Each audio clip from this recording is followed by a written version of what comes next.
heard every single one of the council members come up here and say, I don't know what you're talking about, this wasn't retaliation, but their statements are really belied by what they said on the recording and the evidence that we presented. And of course, it will be up to the special master as the trier of fact to determine whether you believe them or not. Certainly, we have our opinion. And this right here is the smoking gun. I can't think of a better way to describe it. This is really the key piece of evidence because it shows their intent. It shows the purpose with which they move these funds. And they said that's, particularly given the context. January 22nd, they get this article, they pass it around. They're already talking about Century Bank a few days later at the GMA conference, and then we get this, move the money away from Century Bank and Trust. And of course, we have all these explanations after the fact as to why we did it, and we were discussing this ahead of time. If nothing else, the timing is incredibly suspicious. And the wording is incredibly suspicious. And no single council member has really been able to describe why they changed this. They made them uncomfortable, or Jared decided to change it, and they just didn't ask questions, or they don't recall. But they did sign it, they did intend to move this money away, and they didn't really care about where it was going. And maybe in their back of the minds, they hoped that Jared would get a good rate, or they hoped to be able to justify it after the fact. But what we're really concerned about here is the purpose.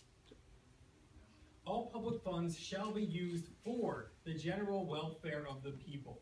And that's the key word here. What are you using these public funds for? Not, I use them to retaliate against someone, and hey, look, it turned out to be okay.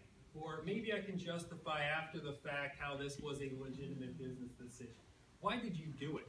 And that's really what we care about, because that's what the ethics ordinance is all about. Holding our public officials responsible for their fiduciary duty as guardians of the public trust, to the people that we've entrusted our money to.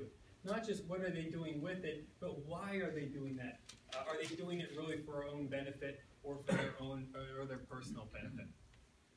And of course, we have been asked to talk about every single element of this case. And this is something we haven't really heard about yet. Probably not what the citizens of Milledgeville really care about. They care about the big moral issues here, but this is an important legal issue, that the respondents did use public funds. And I have taken a slight issue with the way the special master phrased this question to us. Said, we want to show that the city officials use the public funds. But in fact, what it really says is all public funds shall be used. And we interpret that as saying that these officials, as guardians of the public trust, as fiduciaries, have a responsibility to make sure, to the best of their ability, that those public funds shall be used for the general welfare of the people, and to speak up when that's not happening. So what is use? Use is to do something with something to accomplish a task, do an activity, to take something from a supply in order to function. The word use is really defined by the purpose with which you use something. It's all about accomplishing a task, to do a task. And that's our primary question today is, what was that task? They claim this was a good business decision, but I think the record clearly shows it was motivated by retaliation. And let's look at what each of them did. Because we're not just saying they all did the same thing. We admit that they have different levels, or we state that they have different levels of culpability here. City Manager Jarrett certainly has an incredible amount of culpability here. He has a very important role in the city, and he has a very important responsibility. And his responsibility is to safeguard our public property and make sure that it is being used for the proper purpose. And he's the one who actually moved the funds from Century Bank for retaliation. His only defense seems to be that he didn't do this with malintent, just with extreme negligence. He bought something that he didn't think that he was buying. He didn't really understand the nature of what he was doing. And that's a problem in itself. But I think what it really shows is that he did know what he was doing. He just didn't care about how he did it. Alderman Lee, Mullins, Shinholster, and Walden, they've come up here and said, no, it was about shopping it around. It was about getting the best rate. But what were they saying at the time when no one was watching? The time when Ms. Shinholster now says is also very important for integrity. What they were doing when they thought no one was watching was saying, move the funds, move them. Not shop them around, Not we trust you to get the best rate, move it. And again, the timing of this is incredibly suspicious. Alderman Chambers is different. Certainly. We are not lumping Alderman Chambers in with the rest of this group of officials. I would have liked if he had testified, because I would be curious what he thinks about what these other officials are doing. He did not say move the funds. To his credit, he was also concerned about the public perception. To his credit, he encouraged council to shop it around, and really all they did with that is latch onto it as an ulterior motive for their acts. But we know what their true motive was. And in fact, Alderman Chambers, when he had an opportunity to stand up, we don't feel that he did. So we do feel he violated his duty to prevent misuse of public funds. And then there's City Attorney Jordan. You know, he just works here. He says, you can't hold me to any more responsibility than my duties under the charter as a city attorney. But Mr. Jordan is not just the city attorney, he is also a city official. And as a city official, he is bound by the ethics ordinance, even if that imposes duties on him beyond his duties as a city attorney. And Mr. Jordan is not the attorney for the city council, he is the attorney for the city of Milledgeville. And he also has a responsibility to protect us from the misuse of public funds, from retaliation against private citizens. Our interpretation of the word use to include causing or permitting use is backed up by the ordinances that Milledgeville passes itself. They talk about contributing, causing, or permitting use. That is a definition of use they're comfortable imposing upon their citizens, but they're not comfortable accepting it for themselves. And that really is the proper definition of to be used under the ethics ordinance. And we see these words from the GMA itself, the document that Mr. Jordan claims he never even read the first page of.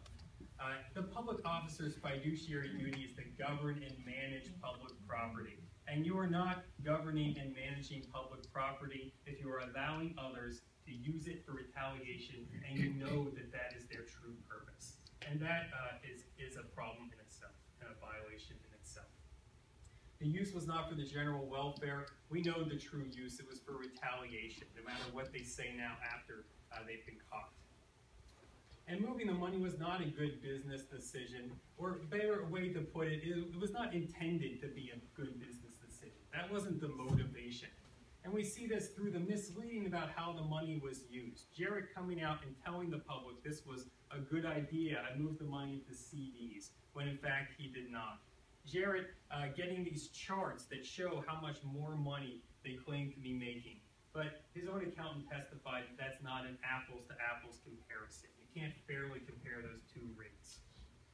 He used it to buy illegal investments. He put the city funds at risk. All $5.1 million could have been wiped out during the time it was in that account. It was later tied up in long-term CDs, which does not appear to be an appropriate use of the funds. And his own accountant said that if you take that money out early, you don't get the interest rate that he was advertising. I think it's clear that what Jarrett jumped on was that 2.1%, and that's probably all he heard in that meeting with his the city accountant. He said, oh, there's an option where I can say, look how much money I'm saving, and I can get the money out of Century Bank at the same time. So he didn't question it, he didn't do his due diligence, he didn't notice that these were annuities or ask what they were. He didn't understand the risks that were associated with it. And annuities, if you purchase annuities, they are required by law to inform you of those risks. They didn't spread the funds out in the way they normally did. This should have raised many, many red flags. The true purpose was retaliation. Again, we're not required to prove this was personal economic gain, so I'll turn to our last point. The special master, after he determines a violation of 2-225F has occurred, his job is not done. He has to decide what to do about it. And these are the things you need to consider when you're deciding that. That they have violated all 5 of these core ethical principles, and they continue to show no remorse. We've been at this for almost 6 months, and all these citizens have wanted was some answers. They've been complaining today and making snide remarks about the time we've wasted, when really a fulsome response 6 months ago might have ended this, if they had then taken that to heart and worked with the public to remedy this situation. And that's why we ended up here today, because this is the only place we can make our city council sit down and listen for some time. because they continue to silence their critics. And my clients have tried to make this point at public meetings, and they have been shushed. They have been told that they can't be on the agenda. And finally, this caused severe economic harm. We've introduced into the record the statement from Chris Clark, the president of the Georgia Chamber of Commerce, to say that this type of action makes businesses move on. And we really do not need that here in Milledgeville. We need to bring these businesses in. We need a city council that we can trust. They keep telling us to move on, move on, move on. But we cannot move on until we know that our leaders are taking us in the right direction.